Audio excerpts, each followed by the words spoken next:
siyempre. Digong. Mga kawatan dyan, mga snatcher dyan, kailangan maubos yan lahat. Ngayon, nakatakot na. Bumalik na mga maligno. Oo, totoo yun. Kaya, Digong, kailangan. Papa, Digong, kailangan tumakbo ka. Siyempre, susuportahan. Yes na yes. Marami siyang nagawa. Una-una, nasugpo niya yung mga adik. Ang tapang niya. Kasi nakita namin ang kaibahan ni Duterte talaga sa iba. Kahit na alam natin o sinasabi nila masyado raw siya matapang, kailangan talaga rin ng tapang, di ba? Kasi nabawasan mga kriminalidad at saka malaking bagay, lalo na sa droga. Kasi nakita ko nung presidente siya, marami siyang inano ng mga drug lords. Yan ang pinaka-importante. Wala nang salot sa mundo. Lang naman ang nagbigay sa amin ng mga ayuda nung araw. Lahat ng naging presidente, siya lang yung nakita kong gumawa ng tama. Yan, isang magandang hapon po, Anay at saka Tay, Maman Sir. So, meron magsusurvey lang po kami tungkol kay Tatay Digong, di ba? Kung sakali po bang tatagbo ng senador si Tatay Digong sa 2025, pabor po ba kayo or susuportan po ba natin? Yes na yes. Yes na yes. Yun. So bakit po yes? Ano pong nakikita nyo kay Tatay Digong? Nung nag-presidente siya, marami siyang nagawa. Una-una, nasugpo niya yung mga adik. Ang tapang niya. Saan ka pa? Tapos nung huli, namimigay siya ng ayuda. Kano yan pa bigay? 3,000? 3,000 bigay niya. Saka maganda pumalakad niya. Yung mga kalaban lang niya, mga busi na yun. Tumakbo siya. Supporta kami. Bugay pa kami ng karatula dito. Ang galing naman. So, Nay, di ba ano pong may masasabi nyo sa pagsugpo ni Tatay Digong, lalo na dyan sa usapin ng droga? Maraming, masabi ko talaga okay, kaso lang yung mga pulis karamihan, yun din ang promotor eh. Yung mga kalaban niya, yun din ang promotor. Bumalik yung droga. Yan lang. Nung panahon niya po, masasabi po ba natin naging safe yung, ano ba, pag ito, oh, safe na safe. Wala na nagre-rep. Yun. Pero minsan yung, yung mga pulis, nagungutong, hindi niya mabantayan kasi busy siya. Lalo na yung, nakalabas si Marcos sa libingan. Kung wala yun, hanggang ngayon mabubulok si Marcos. So yun, kasi tanging si Tatay Digong lang po ang nagpalibing, kaya apulakay, no? Sa libingan mga bayani. Maraming nagagalit, wala, waipik din. Panalo pa rin si Digong. Kausapin ko pala yan. Yung mga kalaban niya, sila Pico, sila, dami. Sila Yanis na yan. Yan, sana sila ngayon. Sana sila Pulutis, Kangkungan. So yun, di ba, supporter kayo ng mga Duterte, sigurado naman kasi supportan nyo sa Tatay Digong eh. So, ano po masasabi nyo ngayon kay Vice President Inday Sara Duterte? Medyo okay naman. Kaso lang hindi mo maintindihan. Pero talaga, kung tumakbo si Sara na Presidente, baka manalo din. Pero mga kalaban kasi ang sumira sa kanya, mga kilo, mga fake case, mga pumalaban. Nanguna talaga si Kiko Pangilinan. Lahat, halos yung 8-8. Nako, isa pa rin yun. Makalaban. Kaya panalo pa rin si Digong. Siya nagwagit pa rin. So yun, kung meron kang mensahe kay Tatay Digong, ano po yun? Okay. Sir Digong, sige, tumakbo ka. Maraming gusto bumoto sa iyo. Napapansin ko dito lang sa Metro Manila, marami na. Lalo na sa Kamindanawan, sa Bisaya, marami din. Kaso lang, may edad na si Digong no kaya yan. Kaya pa lang sa tiba, kaya pa naman siguro yan. Pero kasi siyempre kung tawag ng mamamayan, baka lumakas yan si Tatay Digong. Si Sara, pwede rin. Kaso lang, dami naman kung kalaban kay Sara. Ano ba yun? Parang ayaw naman kasi patulan ni nonsense lang eh. Hindi patulan ni Sara. So, try niya, tumakbo. Baka sakali. Pero para sa inyo po, ano masasabi niyo sa mga naninira sa mga Duterte ngayon? Ayan, nainggit lang yun. Lalo na yung kay Tibuloy mo yun. Lalong paninira lang kay Tibuloy. Yung kasi, tama ito? Inano nila sinuspindi nila yung programa ni Tatay Digong sa SMNI, pati yung SMNI. Oo nga, may pag-asa ba kaya makalusot? Meron pa naman yun. Sana si Bongbong Marcos tulungan niya si Sara. Ang laki na tulong ni Tatay Digong kay Marcos. Kaya nanalo yan. Grabe din ang katawan yun sa Davao pa lang. Nako, halos mamatay na kahit pawisan. Dugot pawis ang tinutulong ni Tatay Digong kay Bongbong Marcos. Sana huwag kalimutan ni Bongbong. Yun lang. Thank you, Nay. Salamat po, ma'am. Salamat po. Thank you po. Ito si sir, baka may masabi po kayo. Ano po masasabi niyo, sir? Ano lang po, tanong lang po namin kung sakaling tatakbo si Tatay Digong pagka-senator sa next election, susuporta po ba kayo? Walang masasabi ko. Ako, makamarkos ako eh. Ama. Kapag loyalis ako eh.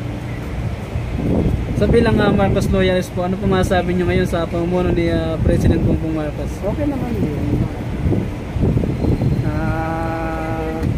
May nasasabi na may tutulong sa mga tao ngayon.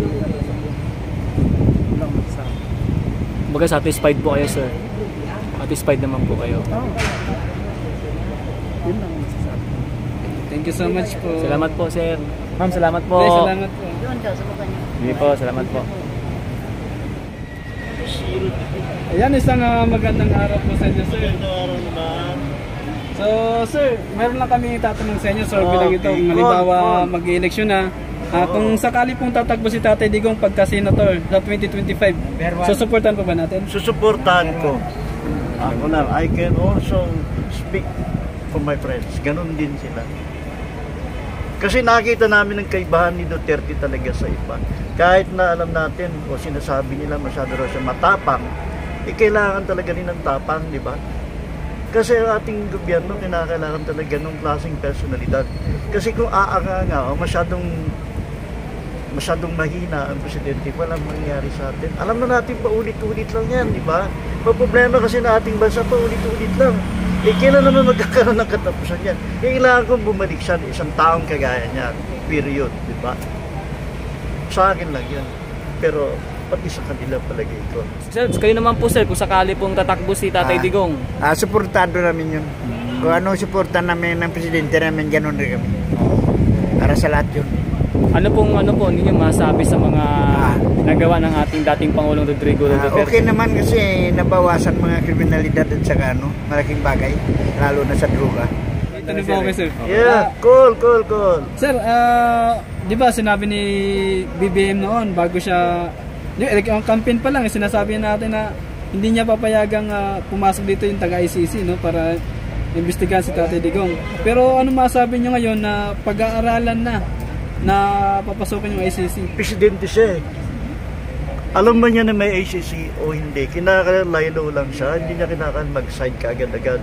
Kasi nakikita mo sa dyaryo, sabi ng mga kontra, kaaway ni Duterte, nakalagay doon, nandito naman ICC. Diba? Sabi niya, nandito na, nakapasok na sa bansa. Pero sa ibang side, hindi naman, wala naman daw pupunta rito diba? So, paano natin malalaman yan? Unless, of course, na may magsabi, eto na, positive meron talaga yung taga-ICC. Hindi natin alam, diba? Pero si BBM, ating presidente, hindi siya masyadong karakarakang mag-side dyan. Kasi presidente siya, kinakalang binabalansin muna niyan. Yes, sir. Ganun talaga may presidente, di ba? Hindi kinaka mag-side ka kagad-agad. Kawawa naman. Tsaka friends naman sila ni Duterte. Di ba? Sa akin lang. So, sir, mabalik tayo kay Tatay Digong, no? So, sir, di ba, suportahan niyo sa Tatay Digong kung Yes, sakaling tatakbo. tama. So, nung panahon na siya pa ang presidente, ano pong nakita niyong mga nagawa ni Tatay Digong? Una-una kanyang ginawa sa drugs, no? Marami tayong mga alam ng mga nangyayari yan noong araw. Gaya ng mga kung ano mga organisasyon, mga mission na yan, di ba? Marami din talagang nagawa. Sa akin lang, bakit naman kailangan talaga yun, hindi ba? Kasi napakahirap magsugpo ang ganyang problema. Napakahirap magsugpo. Kaya kinakailangan malakas talaga siya, matapang talaga siya. Pero kung pakikinggan natin yung mga kalaban niya, sabi niya, walang nangyari sa kanyang programa, di ba? Sinasabi niya, wala daw talaga. Hindi ako naniniwala doon kasi laging may two sides naman sa mga Story. ganyan, di ba? Two sides of the coin. Sir, kung sakaling tatagpo si Tatay Digong pagka-senator, suportan Siya mo ba talaga natin? nangunguna sa listahan ko. Kasi nakita ko nung presidente siya, marami siyang inano ng mga drug lords. Yan ang pinaka-importante, yung malinis uli ang ano. So talagang ano kayo sir, satisfied kayo sa mga nagawa ni Tatay Digong? Oo. Kasi tumanda na rin ako nakita ko yung ginawa niya sa ano, lalo na sa tungkol sa droga, marami siyang nagawang maganda. Yun lang ang masasabi ko. So ano masabi niyo po sa mga naninira sa mga Duterte? Hindi ako naniniwala doon kasi yung mga naninira na yan, ano sila, hindi sila kampi sa mabuti. Gusto nila sa kasamaan sila Yun lang. Katulad na yun sir, no, sinuspindi yung kanyang programa sa SMNI. Oo nga. Diba? Sir, ano masabi niyo doon? Wala akong masasabi doon sa mga ganyan. Tapos, ang support ako talaga nakitigong. Salamat po sir. Thank you so much po, sir. Salamat po. Sir, asan na si sir? Sir, salamat po. May pabol akong tanong. Ay, may sir. pabol pa. Sir, ano masabi niyo po na sinuspindi yung programa ni Tatay Digong sa SMNI? Pati yung SMNI, sinuspindi rin. Hindi ko masyadong kabisado. Nalagay lang sa dyaryo na fake daw yung informasyon na sinasabi doon sa radio niya, di ba, sa TV, nasabi sa TV. Fake daw yun. Ako hindi ko man narinig, hindi ko man nabasa tungkol dyan. Kaya, I don't know, maybe karapatan naman nalagyan nila yan, di ba? Yung mga nagsuspende. Siguro nakakita nila na talagang may pagmamalabis o di kaya may pagkakamali ang gumawa nun. Di ba? Para sa akin lang yun. Hindi ko maalam Hindi ko nakita. Hindi ko pa rin nabasa kung kailan nangyari yun. Nakalagay lang sa dyaryo na rice plastic na ganyan. Ano daw, mali daw, mga impormasyon nangyari daw doon. Ibig sabihin fake news, kaya wala raw sila karapatan. Dapat daw silang mademanda. Yun nakalagay. Pero para sa inyo, pabor po ba kayong baguhin yung ating saligan? May kondisyon nakalagay doon pag tungkol sa ekonomiya daw, mga batas tungkol sa ekonomiya, bakit naman hindi? Di ba? Kung i-revise lang nila yung mga nakalagay doon na batas tungkol na may kaugnayan sa ekonomiya, bakit naman hindi? Pero kung papalitan lang nila yung constitution na 1987 constitution nila, para kunyari gawin nilang palalawigin nila yung pagbuko ng mga politikong yan, I don't think I will like it. Ayaw siguro yan pagdating doon. Sa ekonomiya, yes, siguro pwede. Pero pagdating sa pagpapalawig na kanilang termino, hindi ako pabor dyan.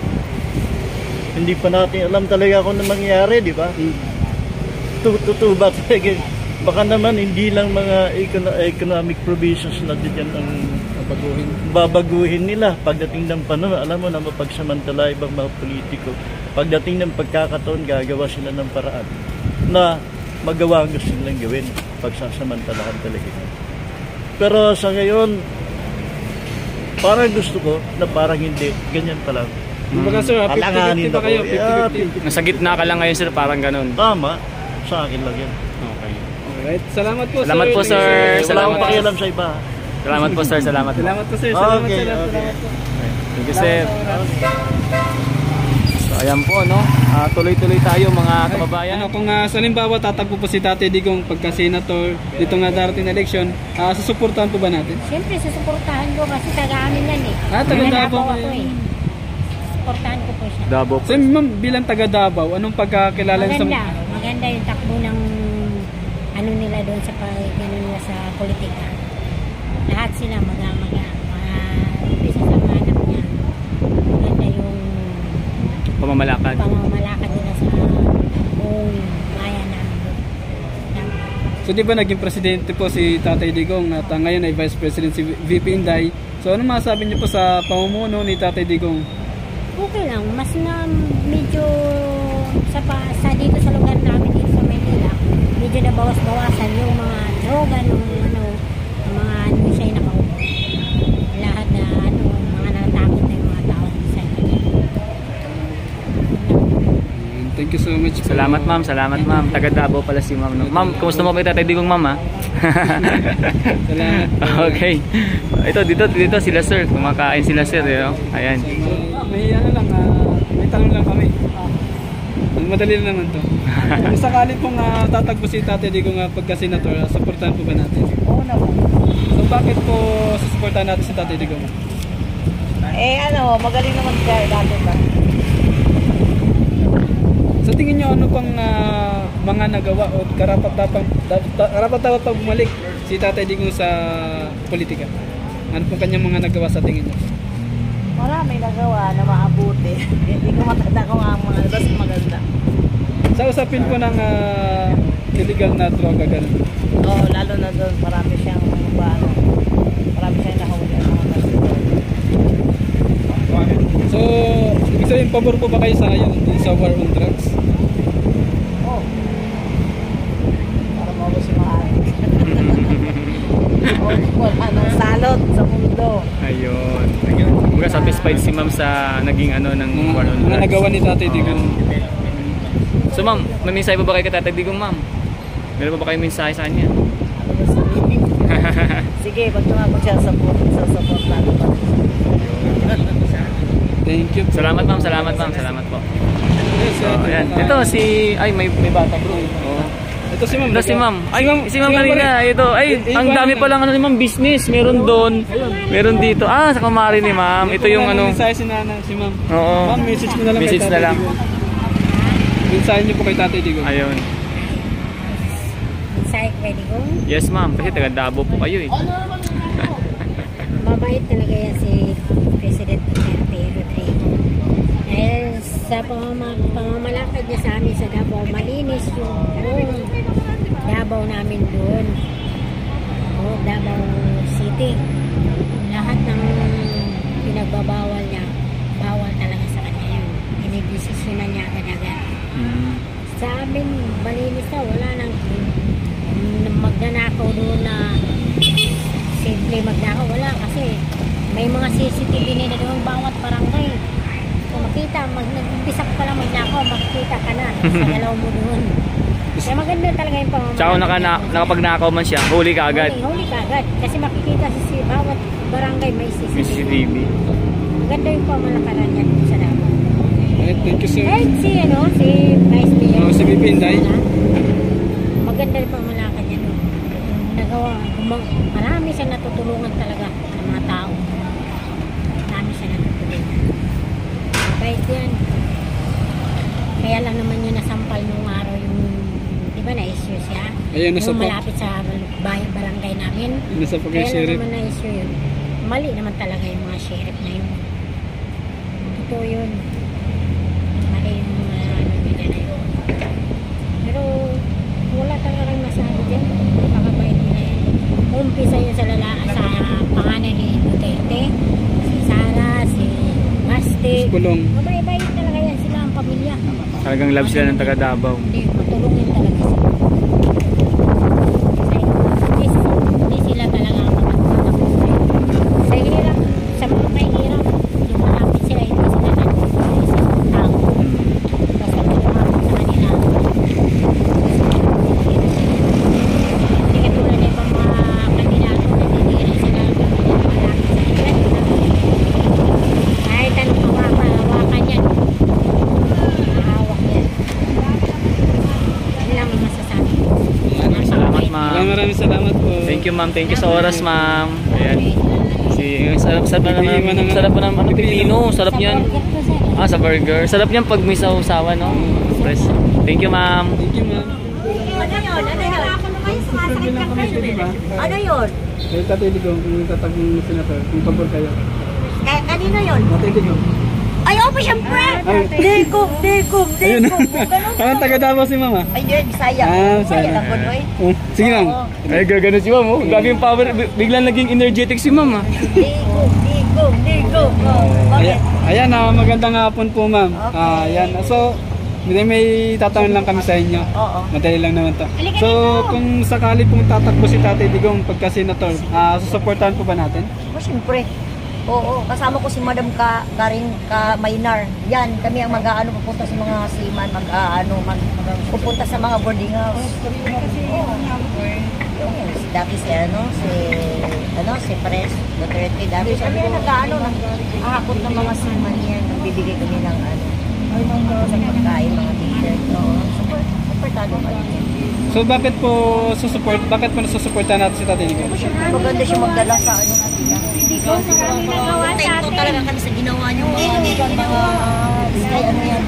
Skyway, mga tulay. Patay ang mga adik. Ma'am, dun sa, yun nga po, nabanggit niyo yung ano. So, yung sa war on drugs, pabor kayo dun, ma'am? Aba, syempre, mga kawatan dyan, mga snatcher dyan, kailangan maubos yan lahat.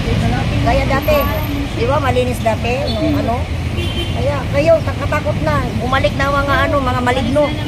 Kumbaga, ma'am, yung panahon ni Tatay Digong at panahon ni Bigay, magkaiba. Ay, malinis, magkaiba. Ano pinagkaiba, ma'am? Naglalakad sa gabi. Kaiba talaga malinis. Malinaw, wala talagang, wala katakot-takot kahit maglakad ka ng gabi. Ngayon, wala na. Nung panahon ni Tatay Digong yan? Oo, syempre. Yung panahon ngayon? Ay, sos, Parang gulo-gulo na naman.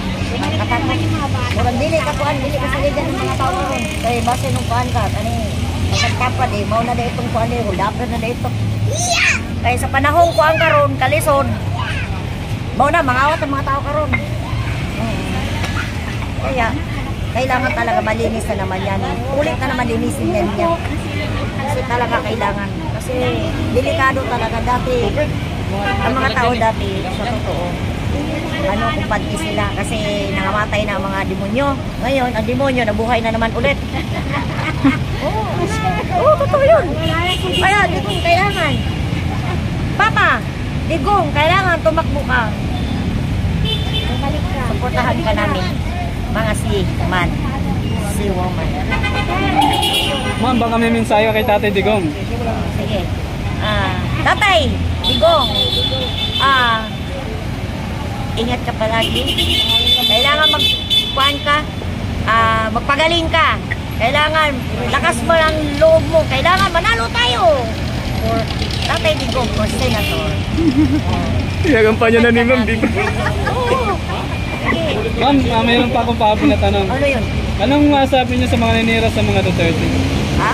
Anong masasabi niyo po sa mga naninira sa mga Duterte? Bala sa buhay nila, wala akong pakialam. Basta Digong pa rin ako, bala sila. Panalo pa rin tayo. Hindi natin naman yung mga tao naninira sa kanya, pati sa anak niya. Diyos, Ginoo, hindi na pwede yan. Gusto ko, Digong pa rin ako. Kahit kung ano mga sinasabi nila, wala.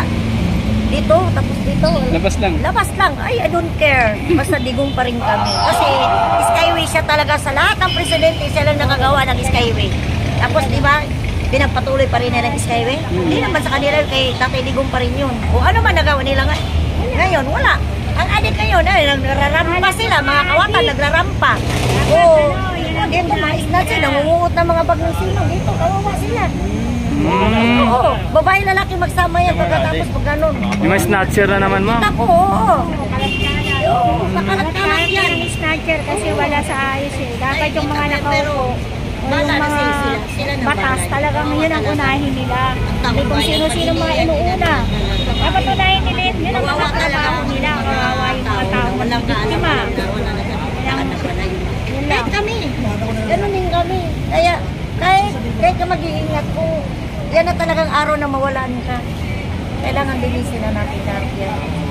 Pag-uwi na natin natin, sistema na naman natin. Diba?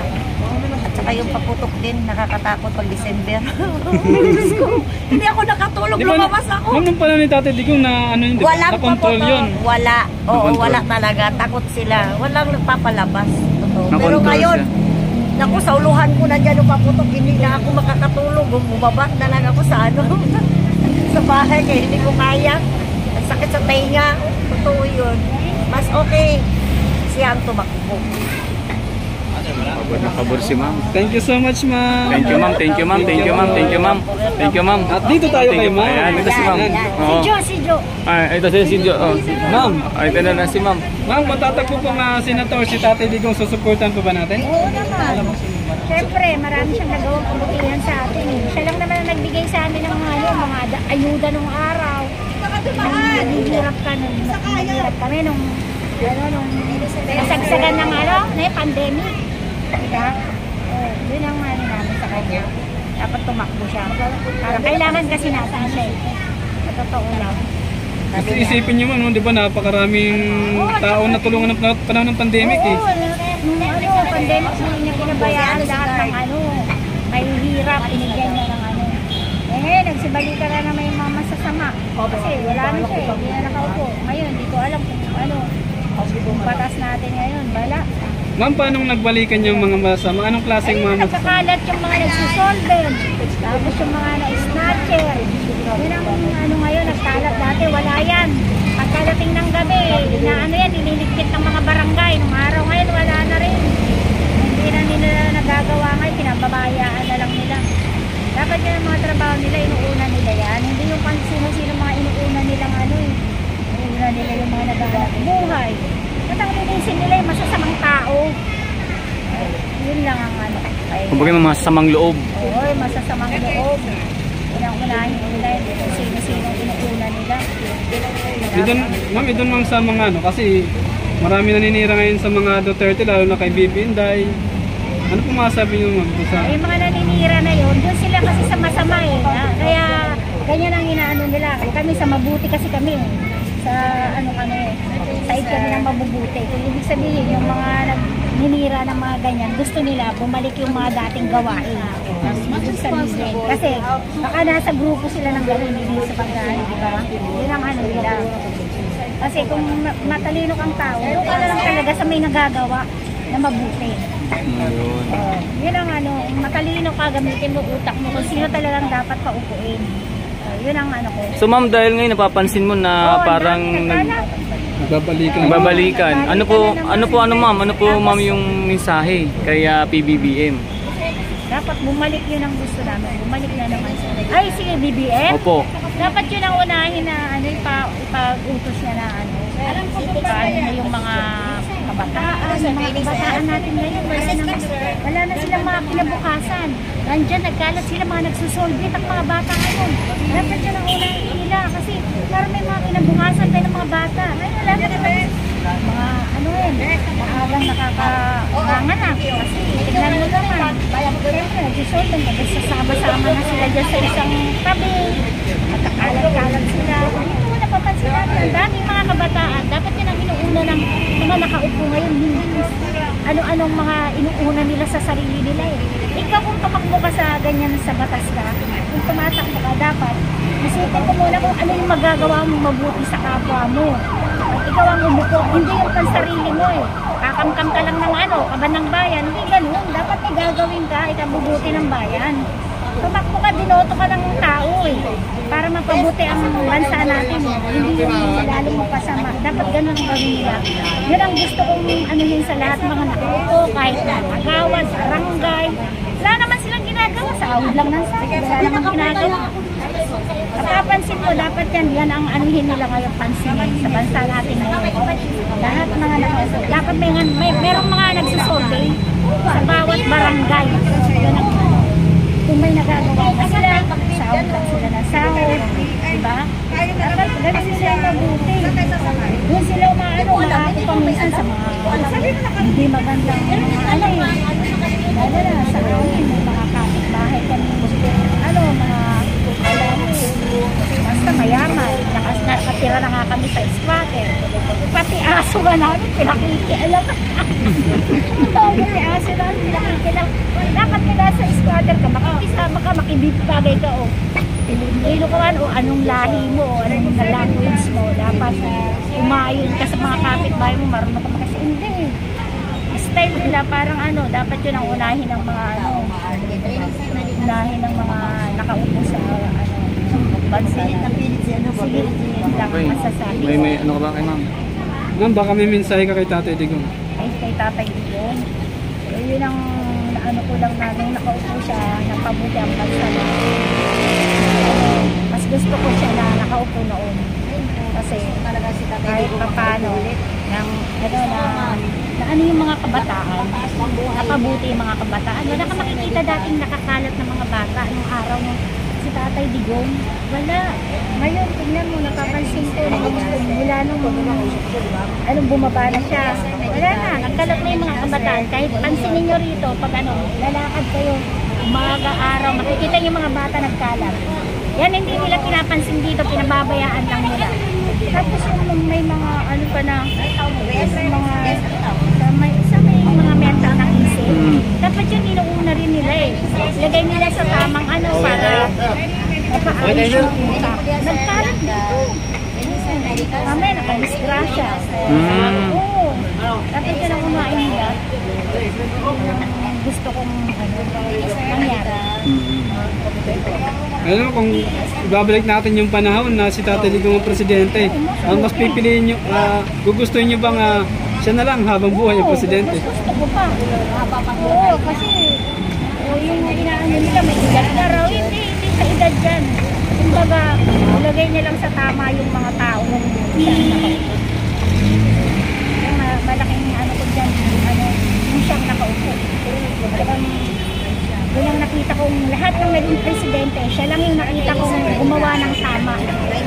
Tama yung ginagawa niya. Yung hindi nag-aano dyan, na si Tatay Digong na hindi ka manumaan sa akin. Nakagrupo yun sa mga utak. Hindi maalis ang utak. Nakagrupo ka sa mabuti. Kaya gano'n. Sige. Thank you so much, ma'am. Thank you, ma'am. Thank you, ma'am. Ganda naman isahin mo kay Tatay Digong.